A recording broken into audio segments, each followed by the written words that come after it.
In today's episode of Today in World War II, January 31st, the Soviets begin gathering an insurmountable force opposite the Finns on the Mannerheim Line. British commandos and Free French lay siege to Italian stronghold in Italy named Kufra. More than 200,000 Russians had died so far in Leningrad from starvation and disease. In the Pacific, the U.S. Navy continues softening up Kwajalein and the Marshalls for that invasion about to happen. In the Eastern Front, the Soviets established two bridgeheads over the Oder River in eastern Germany, which was the last natural defense against protecting Berlin. And finally, in the Philippines, United States 11th Airborne comes ashore near Manila as the end game starts for the Japanese and the Philippines. Let's get started. Okay, so on January 31st, 1940, as I had mentioned in some previous videos, we've been leading towards this since the beginning of the Winter War, the Soviet Union against Finland. On this date, the Soviet Union had gathered in the Summa section of the Karelian Isthmus, where the Mannerheim Line was. They had gathered 12 divisions, 400 heavy artillery pieces.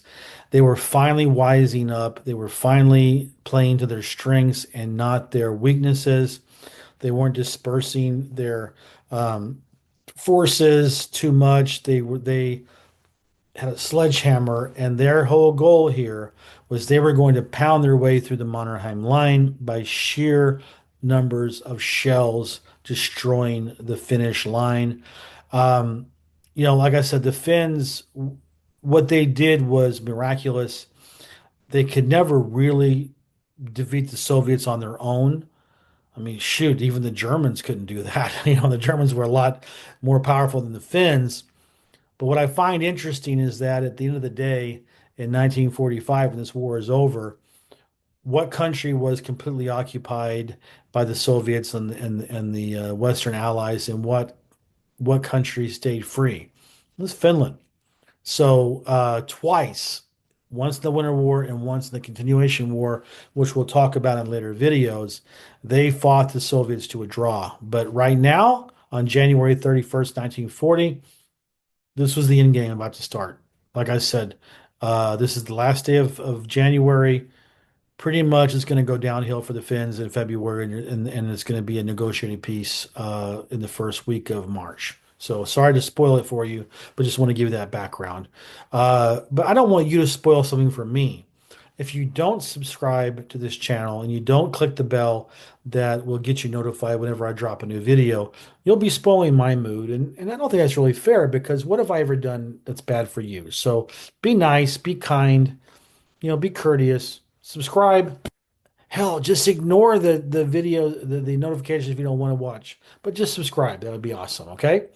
On January 31st, 1941, the Free French and the British commandos attacked and laid siege to an Italian stronghold in southeast Libya called Kufra.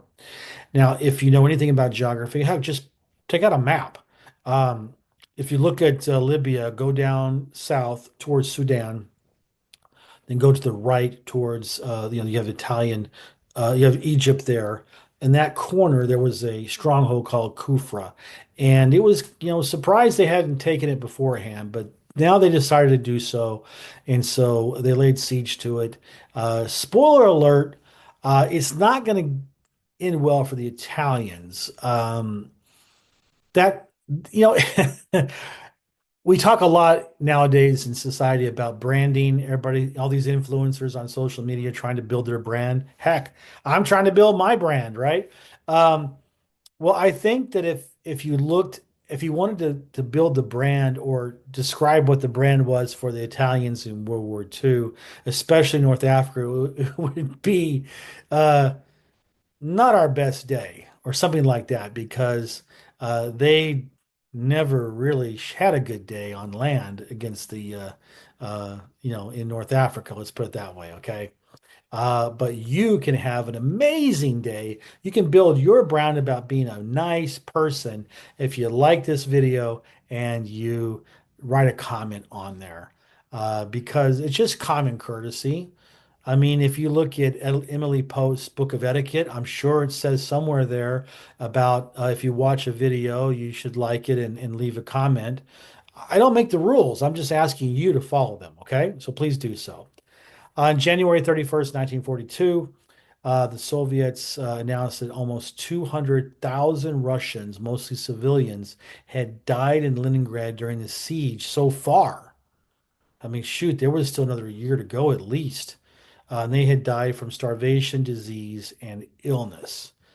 Oh my gosh, can you imagine this, the suffering? And there were reports, unconfirmed, because if people got caught, they'd be executed immediately because it was bad for morale. But there had been reports circulating already that cannibalism had started amongst the population, and that tends to happen anytime human beings are being starved to death, and not enough attention is paid to the suffering and the resistance that the Russians and the Soviets endured and showed during this siege. I mean, let me tell you something. Well, I guess if you're in a war of annihilation, and when you know very, very, very clearly that the enemy is going to destroy your population, your culture, if you don't win, then that kind of helps you resist, I would think, right? I would hope that we would have the same kind of spine in our country. On January 31st, 1944, the aviators of the USS Yorktown, not the one that got sunk at Midway, but the new one, the Essex class carrier, they were continuing their airstrikes against the Marshall Islands, specifically Kwajalein, because this was going to be the next invasion. So once the U.S. had started moving, taking Guadalcanal, and were moving up the Solomon Island chain, the leadership had made a decision that they were going to have two fronts. They're going to have MacArthur take over the southwest theater and move up the Solomon Islands, take what Rabaul, or at least isolated New Guinea, and work his way to the Philippines. Then you had Nimitz, usually mostly Marines, but later in the war, some Army divisions that would there be going through the island hopping campaign in the Central Pacific, starting with Tarawa, starting with then the Kwajalein, the Marshall Islands, the Caroline Islands, and they would meet at the Philippines. And I'm sorry, excuse me, the Mariana Islands, Saipan and Guam. But that's what they were doing. So this was the mopping up, not the mopping up. I keep saying that. I mean the softening up stage of the Marshall Islands. And I would say, I mean, spoiler alert, I'll say that of all the islands that the Marines had to take, with some Army as well. The Kwajalein campaign, the Marshall Islands were the easiest, and they took the less casualties. Nothing like Iwo Jima, Okinawa, or Tarawa. Those were just, well, Palau as well. What am I saying? They were all pretty bloody, except for Marshall Islands. They for some reason they did well there. On January 31st, 1945, the Soviets were able to establish two bridgeheads over the Oder River. This is near Kustrin, Germany, which is now Polish territory. It's now Kostrin, I think it is how it's pronounced in Polish. Why was this important? Because the Oder River was the last natural barrier that the Soviets had to cross before they could get to Berlin. And so this was a big deal. In this case, it was the first Ukrainian front that established these bridgeheads. And, for Hitler and what was left of the Nazi regime, hold down in Berlin, the clock was ticking, tick, tick, tick, tick, tick, tick. Let's put it this way. Hiding out somewhere in a corner of Hitler's bunker, there was the angel of death with that scythe. He's waiting. Okay. And then finally, on January 31st, 1945, in the Philippines, MacArthur sent the 11th Airborne Division. They didn't drop. They came out. They came ashore in Nusugbo Bay, which is about 50 miles south of Manila. It's opposite of Bataan in the mouth of Manila Bay.